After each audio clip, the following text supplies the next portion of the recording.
जय श्री माता जी। आज मंगलवार का दिन है, तो हम मंगलवार के दिन मूलाधार चक्र तथा गणेश जी का प्रे करेंगे। परम पूज्य श्री माता जी सारे विश्व की सभी शुद्ध आत्मा की तरफ से आपको कोटि कोटि नमन।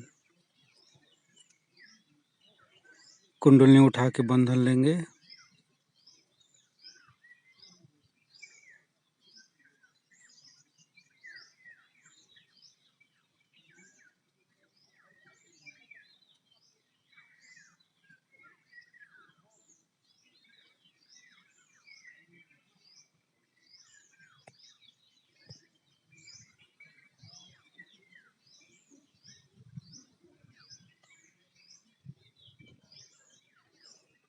श्री माता जी के सामने प्रे करेंगे।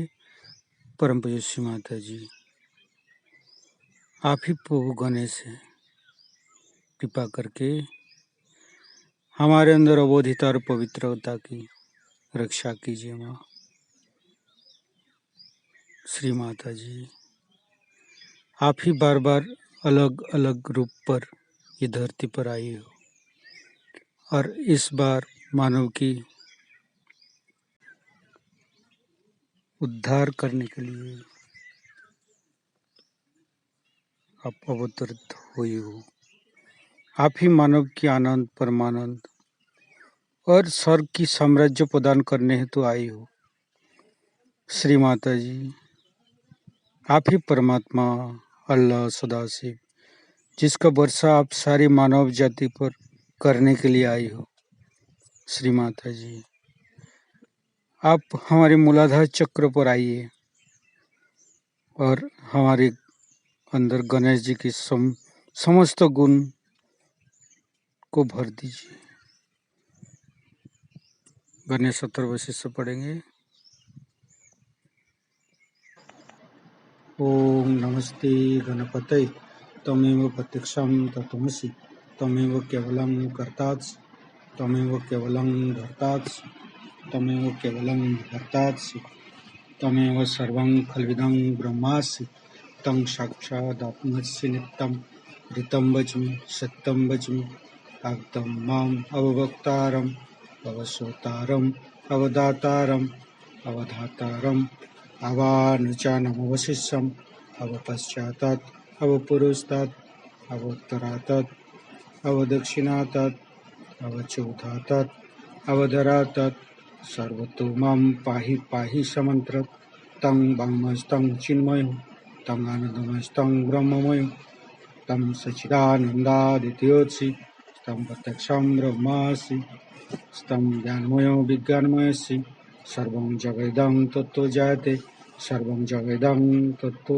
तिष्ठति सर्वं जगदं तैलमस्यति सर्वं जगदं तैपत्येति तं भूमिरापो नलो नीलो नमः स्तं चत्वारिवाक्पदानि स्तं गुणत्रयातीतो स्तं देवत्रयातीतो स्तं कालत्रयातीतो स्तं मूलाधारसितोत्सनित्यं स्तं शक्तित्रयात्मको स्तं जगुनो धायन्ति नित्यं स्तं ब्रह्मा स्तं विष्णुस्तं रुद्रस्तं इंद्रस्तं अग्निस्तं वायुस्तं सूर्यस्तं चंद्रमास्तं ब्रह्मभूर्भुवस्वरं ज्ञानादि पूर्वमुच्चाय वर्णादि तदनंतर अनुसारो परतरो अर्धेन्दु कुलसितं तारेणरिक्तम् एतत्तव मनुष्यरूपं रकारो पूर्वरूपम् आकारो मध्यमरूपम् अनुसारो शान्तरूपं बिन्दु उत्तररूपं नादं संधनं संहिता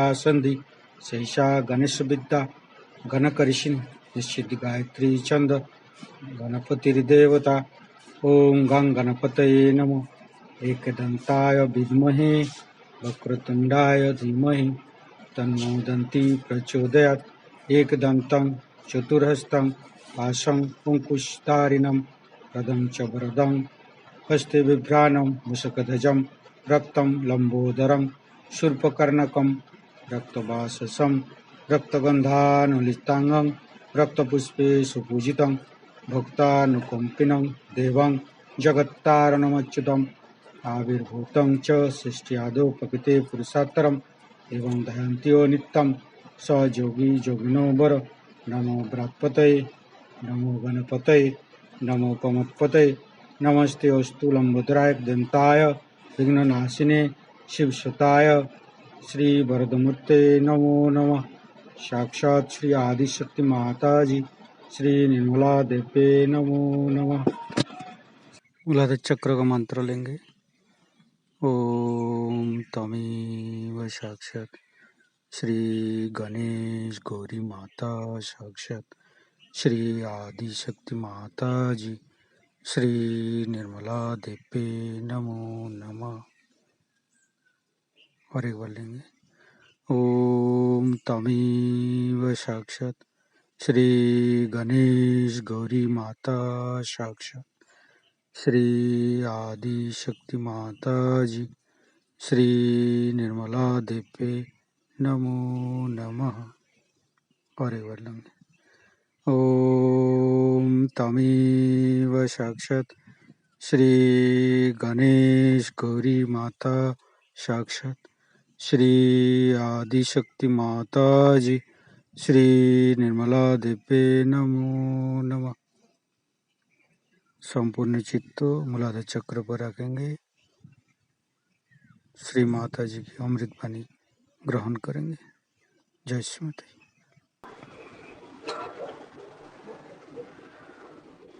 जैसे मैंने पहले आपसे बताया था कि सत्य है सो है, उसे आप बदल नहीं सकते, उसको आप वर्णित भी नहीं कर सकते, उसके बारे में आप कुछ कहने से भी उसे आप जान नहीं सकते। किताबों को पढ़ के भी आप सत्य को जान नहीं। हाँ, इशारा जरूर हो सकता है कि सत्य क्या है।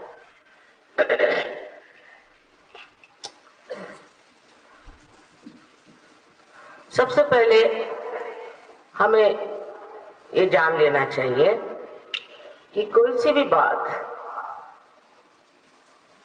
अपनाने से पहले उसका पहले पूरी तरह से प्रतीत करना चाहिए, उसका अनुभव लेना चाहिए। उसको बगैर जाने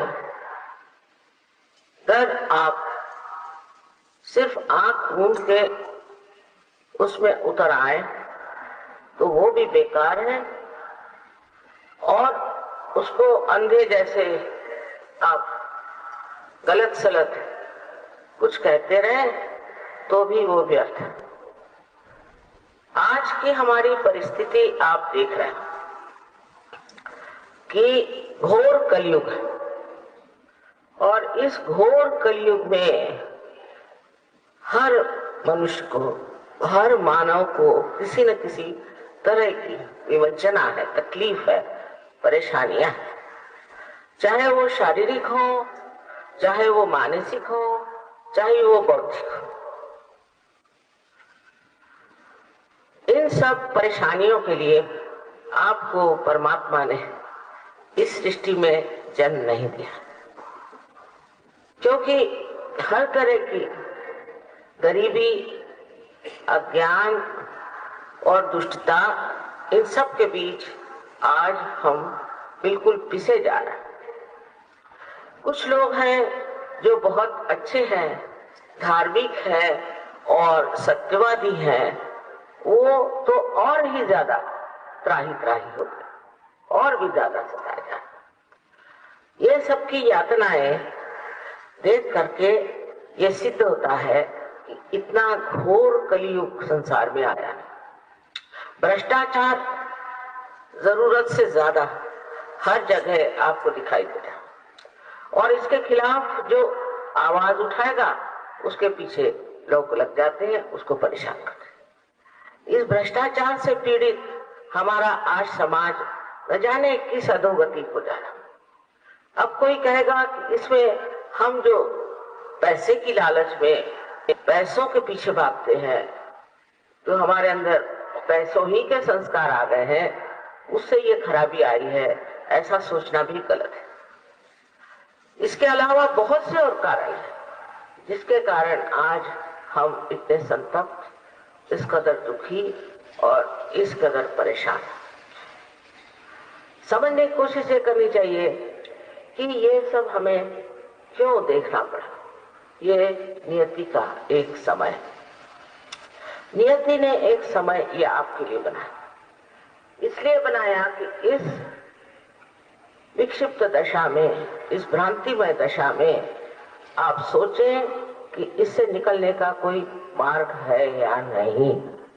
जब आप इस बात को सोचने लगते हैं और खोजने लगते हैं कि ये मार्ग कौन सा है, तब आप देखते हैं कि आप एक साधक हो जाते हैं जो सत्य को खोज रहे। ये साधक की जो एक लगन है, वो लगन ही आज बहुत आवश्यक है।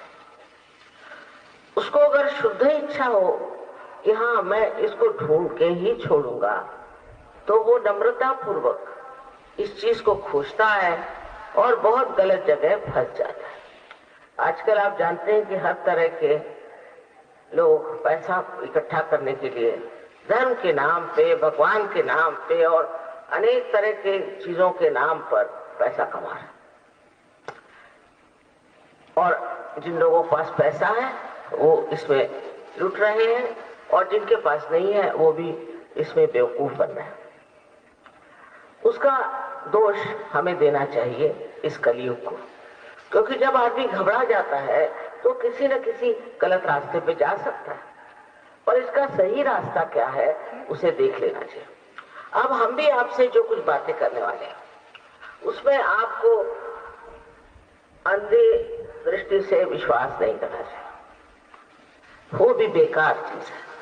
आपको चाहिए कि आप इसका अनुभव लें, और इस अनुभव को अगर आपने सिद्ध किया और जान लिया, तब अगर आप इसे न माने तो आप भी एक बेईमानी के शिकार हैं। अपने साथ तो कम से कम हमें ईमानदारी करनी चाहिए। और आजकल जो बहुत दिशा भूल करने वाले लोग निकले हुए हैं, वो हमेशा लोगों को गलत रास्ते पे डालने की कोशिश करेंगे, और ये दिशा भूल करके ही वो कुछ न कुछ अपने को सबका प्रतिनिधि समझते हैं, और उन्होंने एक मंच अपना तैयार कर लिया। ऐसे लोगों से बच के रहना चाहिए, क्योंकि इन लोगों ने आज तक किसी की भलाई की नहीं, सिवाय इसके इसका विरोध कर, उसका विरोध कर, इसको करो, उससे कोई फायदा होने का। फायदा तो तब होगा कि इसका साक्षात्कार हो, आप इसे प्राप्त करें, इस सत्य को आप अपने उंगलियों पर जाने, अपने सेंट्रल नर्वस सिस्टम पे जाने, तभी ये बोध होगा जिससे बुद्ध बने थे, और तभी इसे विद जिससे वेद बने। सिर्फ ज़बानी जमा खर्च और बेकार की बातों से ये कार्य नहीं होना। इस महाराष्ट्र में अनेक संत साधु हो, अनेक दृष्टा हो गए, यहाँ तक कि रविंद्र बाबू जैसे महान कवि ने महाराष्ट्र की महती गाई। इस महाराष्ट्र में ऐसी भूमि में कोई विशेषता है। अब कोई कहेगा कि आपका ये इसमें क्यों विश्वास है महाअष्टविनायक, या आप क्यों कहती हैं यहाँ पे 3 देवियों का स्थान है। मैं तो कहती 4 देवियों का स्थान। ये सत्य है कि झूठ है, ये हम कैसे माने? पहले आप अपने बारे में तो जान लो, पहले आप अपने को तो समझ लो कि आप क्या हैं। जब तक आप में आत्म साक्षात्कार नहीं होता है, आप नहीं जान सकते हैं कि ये देवी देवताएं क्या है, श्री गणेश क्या है। अंधे जैसी सब चीजें करने से भी कोई लाभ नहीं होता। अब बहुत से लोग मेरे पास आके कहते हैं कि माँ हमने इतने अनुष्ठान किए, अपने ये किया, हमने वो किया, और हमें तो कुछ प्राप्त नहीं हुआ। जब आपका कुछ योग ही नहीं घटित हुआ, जब आपका कनेक्शन ही नहीं है, तो आप कर क्या रहे? इस तरह आप टेलीफोन करें तो कम से कम कनेक्शन तो होने चाहिए। ये सारे अनुष्ठान कर करके आपने जो एक दिमागी बातचीत अपने दिमाग में ले ली कि मैंने बहुत कर्म अच्छे करे हैं और अभी मुझे मोक्ष मिलना चाहिए, मिलना तो चाहिए, लेकिन उसका मार्ग ये कर्म कांड करना नहीं, उसका मार्ग हमारे अंदर परमात्मा ने बनाया हुआ है। और उसके बारे में अभी आपको बताया गया कि हमारे अंदर ऐसे ऐसे चक्र हैं, और इन चक्रों के अंदर से जो शक्ति बहती है उसी से हम लोग अपना शारीरिक, मानसिक और बौद्धिक बल पाते हैं। लेकिन थोड़े दिनों में ये शक्ति क्षीण हो जाती है, और जब ये शक्ति क्षीण हो जाती है तो दो तीन तरह की बातें हमारे अंदर आ जाती हैं। पहली तो बात यह है कि हम शारीरिक पीड़ा से ग्रसित हो जाते हैं। दूसरी बात यह है कि हम मानसिक पीड़ा से भी ग्रसित हो सकते हैं। इसके अलावा हमारा बौद्धिक जो कुछ भी कार्य है वो भी इससे बहुत ज्यादा एक ऐसे गर्त में पड़ सकता है कि कभी तो हम एक बात कहते हैं, कभी दूसरी बात कहते हैं, कुछ समझ में नहीं आता क्या। इस कलयुग की सबसे ज्यादा अगर आप किमिया देखना चाहें तो अमेरिका में दिखाई देती है। अमेरिका में कहते हैं कि थोड़े दिनों में 65% लोग स्किज़ोफ्रेनिक हो जाएंगे, माने कुछ टाइम के लिए वो पागल हो जाएंगे और कुछ टाइम के लिए ठीक जाएंगे। ऐसे अपने देश में आधे पागल मैंने देखे नहीं अभी तक, पर वहां पर ऐसे बहुत लोग हैं जो कि थोड़े दिन के लिए बिल्कुल अच्छे नौकरी करते, धंधा करते, फिर एकदम से वो उनकी हालत खराब जाती और उसको कोई तरीका नहीं जो ठीक करे। वहां पर अनेक चीजें ऐसी हो गई हैं कि शारीरिक तकलीफें एक अजीब सा स्वरूप लिए हुए, छोटे बच्चे तक वहां बहुत परेशान, ऐसी गंदी गंदी बीमारियां उनको हो गई कि उस बीमारी से उनका छुटकारा नहीं। इसके अलावा वहां पर बहुत से लोगों को ये जो झूठे लोग थे उन्होंने लूट लिया और लूट कर पैसे बना करके बैठे हो। इस प्रकार नानाविध तरीके से त्रस्त ये लोग हैं। और हम लोग तो सोचते हैं कि अमेरिका कोई बड़ी भारी जगह है जहां पर के पता नहीं लोग क्या आनंद के सागर में बैठे, बड़े दुखी लोग, क्योंकि जो लोग बाहर जाते ही नहीं, जिन्होंने कुछ देखा ही नहीं, उनको ऐसी ऐसी गलत फहमियां होती हैं। इस गलत फहमी से छुट्टी पाने का एक ही मार्ग है कि आप सत्य को जाने, यथार्थ को जाने, रियलिटी को जाने। अब उसका जानने का मार्ग क्या परमात्मा ने हमारे अंदर बनाया नहीं होगा? ऐसा सोच लेना भी एक बड़ी गलती है। परमात्मा ने हमारे अंदर कुंडलिनी की शक्ति बनाई, और वो कुंडलिनी की शक्ति जब जागृत होती है तो वो 6 चक्रों में से गुजर करके और ब्रह्मरंध्र को छेदते हुए चारों ओर छाई हुई इस परम चैतन्य की सृष्टि में एकाकारिता प्राप्त करते हैं। यह सत्य बात है, लेकिन मैं कह रही हूं इसलिए नहीं, आपको इसका अनुभव आना चाहिए। और ये बहुत आवश्यक जरूरी चीज है कि आप इसका अनुभव प्राप्त करें, क्योंकि उसी से आपकी जो तकलीफें हैं दूर हो जाएगी, आपका अज्ञान दूर हो जाएगा और आप सबल हो जाएंगे, समर्थ हो जाएंगे, क्योंकि आपके अंदर ये शक्ति प्रवाहित है। इसी शक्ति के द्वारा ये आज फूल यहाँ लगे हुए हैं, इसी शक्ति के द्वारा हमारा हृदय भी चलता है। ये अगर हमारे अंदर शक्ति है और इसकी अगर जागृति हो सकती है तो उसे क्यों न किया जाए, उसे क्यों न प्राप्त किया जाए। एक महाराष्ट्र में बहुत बड़े आप जानते हैं ज्ञानेश्वर हो गए। ज्ञानेश्वर जी ने 6ठे अध्याय में बताया हुआ है कि कुंडलिनी जो है वही ये कार्य करती है। वो जितना काव्य में बता सकते थे उन्होंने बता दिया। उस पर भी पता नहीं, हो सकता है कि विस्तार पूर्वक बताया हो, पर क्योंकि उस वक्त के धर्म मार्तंड इस मामले में जानते नहीं थे,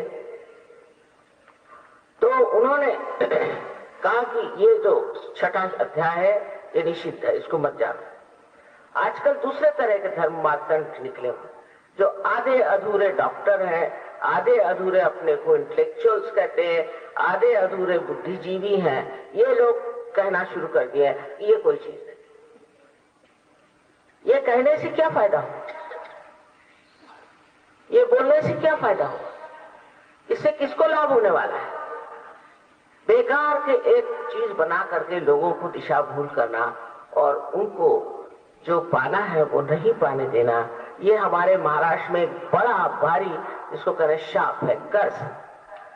ऐसे जो आधे अधूरे बुद्धिजीवी लोग हैं, इन्होंने तो अपने महाराष्ट्र का सत्यानाश करके रखा है हर जगह। जब मैं कोई अखबार पढ़ती तो मुझे आश्चर्य लगता है कि किसी भी झूठी बात को सर पे उठा करके ये लोग क्यों इतना दौड़ते हैं और इसे क्यों मानते हैं? इससे किसका लाभ होगा? कौन से समाज का लाभ होने वाला है? इससे कोई सुख आनंद कुछ नहीं मिलेगा। अखबारों में पढ़ पढ़ के मुझे बड़ा आश्चर्य होता है, ये अखबार है इस राजनीति के साथ है, ये अखबार है उस राजनीति के साथ है। अरे राजनीति में आजकल के कोई सत्यता है, कोई यथार्थता है, उसमें कोई अच्छाई है? सारे एकदम जैसे सड़े हुए गले हुए सब ये मंच बने हुए हैं। इनको अगर ठीक करना है तो पहले सब लोग आत्म साक्षात्कार को प्राप्त करें। अगर इसको प्राप्त नहीं होगा, जिसको प्राप्त नहीं होगा वो कभी भी कोई भी सही काम नहीं कर सकता, वो कभी भी किसी को सुख नहीं दे सकता। वो अपनी लालच में, वो अपने ही स्वार्थ में डूबा रहेगा और कितने ही लोग उससे पीड़ित हो जाएं, सो उसे उसमें कोई हर्ज नहीं। और ये लालच सिर्फ पैसा की नहीं, सत्ता की है। पर इन लोगों को अगर आत्म साक्षात्कार हो जाए तो ये लोग भी समझ लेंगे कि हमने आज तक किस मृगजल के पीछे सारी अपनी चेष्टाएं की, क्यों हम ऐसे लोगों के पीछे भाग रहे थे और ऐसी सत्ता के पीछे भाग रहे थे जिससे न तो हमें सुख मिला न दूसरों को मिला। जैसे लालच एक बड़ी भरी चीज है, ऐसी अजीब सी बीमारी है कि उनके पास सब होगा, मोटरें होंगी, गाड़ियां होंगी, सब कुछ होगा, पर तो भी दीवार भी उनके जो है उसमें भी नोट भरे रहने चाहिए। न तो वो दीवारों को अपने साथ ले जा सकते हैं, न मोटरों को ले जा सकते। पर कहने से किसी से ये लोभ, ये मोह छूटने नहीं वाला। एक ही तरीका है कि उनके सामने प्रकाश आत्मा का आ जाए। जिस दिन आत्मा का प्रकाश आ जाता है तो आदमी एकदम देखता है, बाप रे मैं क्या कर रहा था, मैं कहाँ जा रहा था, मैं कौन से नर्क के गर्त में, ये दीवारों में पैसे भर रहा था, ये मैं क्या कर रहा था। ये जब उसको एकदम ज्ञात होता है तो वो सोचने लग जाता है कि ये मैंने कौन सी व्यवस्था कर दी, कल मैं मर जाऊं तो मेरा क्या हाल होगा। मुझे लोग आज बहुत मानते हैं, लेकिन कल मरने पर मेरी क्या दुर्दशा हो। और मरने के बाद भी लोग सोचेंगे चलो छूटे, इस दुष्ट से एक बार किसी तरह से नजात पाए, से किस तरह से छुट्टी हुई। इस तरह के जीवन से जीने से अच्छा यह है कि आदमी अपने को अपने आत्म गौरव में और स्वाभिमान में जिए। अपने स्वाभिमान में जीना इन लोगों को नहीं आता। ये झूठी झूठी बातें फैला करके और झूठे झूठे कार्य करके अपने को बड़े महान समझने लग जाते। ऐसी बाहरी झूठी महानता ऐसी गिरती है कि जो आज बड़े सीना तान के चल रहे हैं तो कल सर के बल खड़े हो जाते।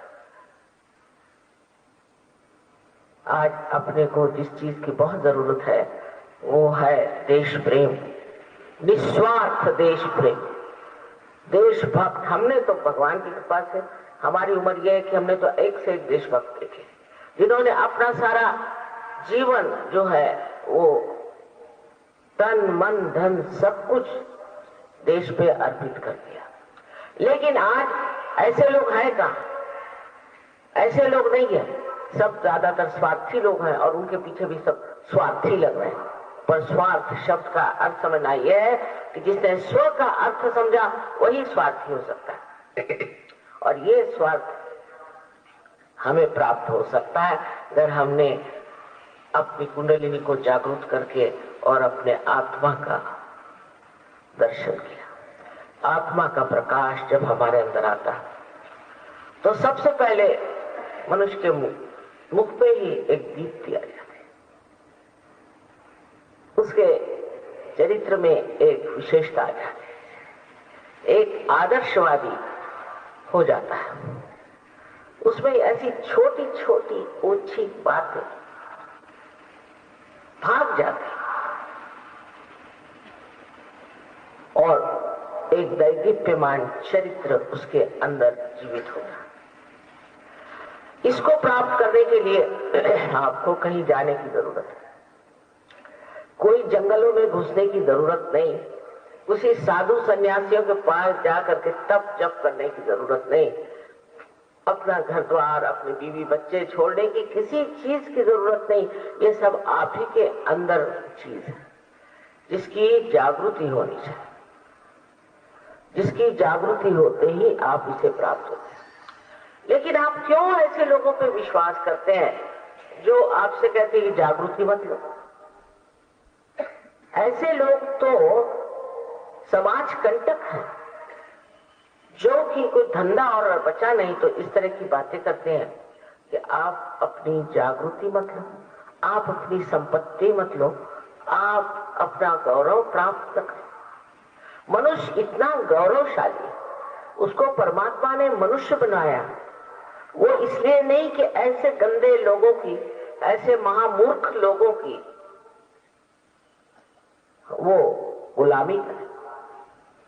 उसने बनाया है कि वो अपने गौरव में खड़ा हो जाए, अपनी शान में खड़ा होकर के देखे कि मैं क्या चीज हूं, और उसकी पूर्ण व्यवस्था हर एक मनुष्य के अंदर है।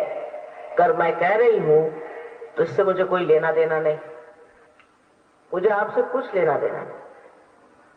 अगर कुछ है तो देना ही है, और देना ये ज्ञान है कि आप कितने महान हैं, आपके अंदर ये शक्ति कार्यान्वित हो।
आज मोरी लाज रखली जो, आज मोरी लाज रखली जो, आज मोरी लाज रखली जो, आज मोरी लाज रखली जो।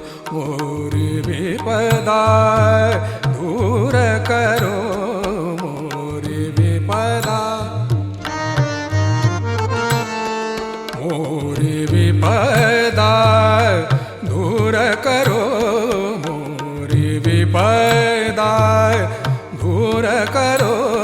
आज मोरी लाज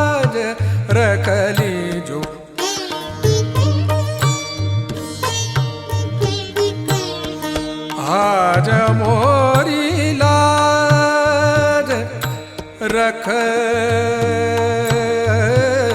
लीजो, आज मोरी लाज।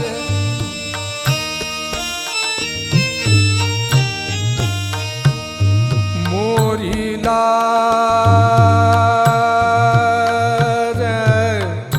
मोरी लाज, आज मोरी लाज रख लीजो। मोरी लाज,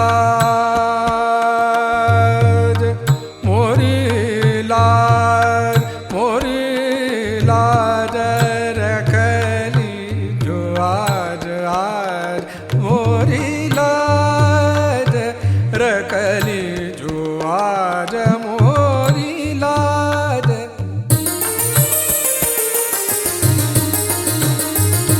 मोरी लाज, मोरी लाज, आज मोरी लाज रख लीजो।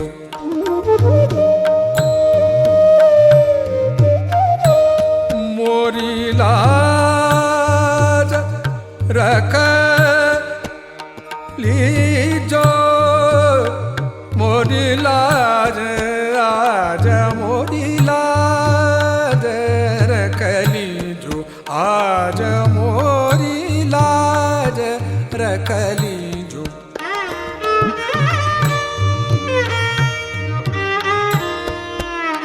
मोरी लाज,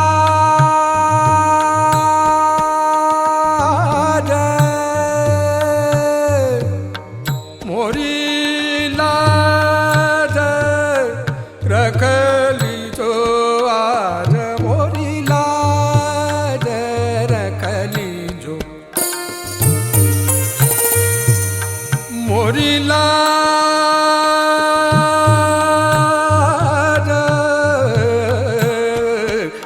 गौरी नंदन हे दुख भंजन।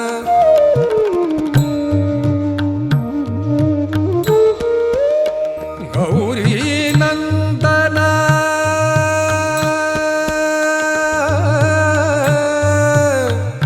गौरी नंदन,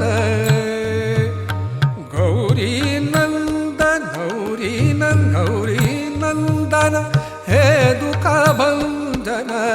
गौरी नंदन हे दुख भंजन, तुम ही आके धीर बंधाओ, तुम ही आके धीर बंधाओ, आज मोरी लाज रख लीजो, आज मोरी लाज रख लीजो। मोरी विपदा दूर करो, मोरी विपदा दूर करो, आज मोरी लाज रख लीजो, आज मोरी लाज। ओम तमेव साक्षात श्री गणेश साक्षात श्री आदिशक्ति माता जी, श्री निर्मला देवी नमो नमः।